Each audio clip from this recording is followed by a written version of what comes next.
Yeah. Ako ray kahibaw sa akong giagian. Mga gabi nga bugat akong kahimtangan. Sa gawas murag okay pero sulod nagguban. Nagkatawa ko pero kasakit nagtapok sa dughan. Dagan ko kusog bisan walay klarong patbulngan. Nangingit ako kahayag sa kangitnit sa akong kalibutan. Gidjud ko nila basera sa akong panagway ug lihokan. Wala kabalo sa kasakit nga dugay nang giantusan. Sa kada sayo ako ray pirmi ang mubayad. Sa kada problema ako ray pirmi ang mosalo ug mula utay. Walay kasabot nga nunging ani ko mudagan sa kinabuhi nga walay hunongay. Kay wala sila nakaagi sa akong dalang nga puno sa kasakit ug kalisda nang naway kapuyanan. Na ako'y mga damgo nga hapit na yun malungo sa kalisod. Tungod sa kahadlok nga nagbugong sa akong lihok ug hunahuna nga gapugos. Gusto ko musulti pero mura kong napriso sa kahilom nga nagkupot.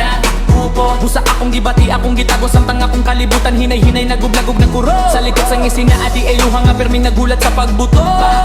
Sa akong hunahuna sige kong pakigbisog pero usahay kapoy nagyud ka ayaw mo suko. Pero dili pwede mo hunong kay kung mag-give up ko ako ray malunod. Usab bisan kapoy na ako gihapon di pagayim akong lakang bisan naguban na ang sulod. Ikan sa ubos akong kusog akong himo nga pundasyon.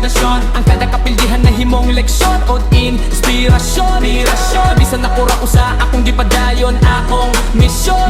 Kay kabalo ko usa ka adlaw mausab ra gyud ni akong sitwasyon. Just me kahibaw sa stories. Mga gabi nga puno sa worries. Walay nakakita sa akong paguba sa akong memories. Kaya ko rin kabalo sa tinuod re history. Just me ako rin matabalo.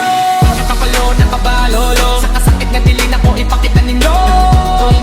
Kung pareho tagiyagyaan makasabot ka good bro. Look bro, isod magpaka-strong kung ikaw ra usa sa mundo. Just me, just me,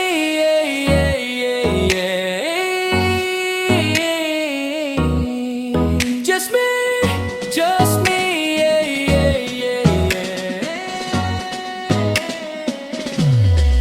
Just me, kahibaw sa stories. Mga gabi nga puno sa worries. Walay nakakita sa kapaguba sa akong memories. Ay ako ray kabalo sa tinuod nga history. Just me, ako ray natabalo. Nakabalo sa kasakit nga dili na ko ipakita ninyo. Wala ko tagiyagyaan makasabot ka good bro. Isod magpaka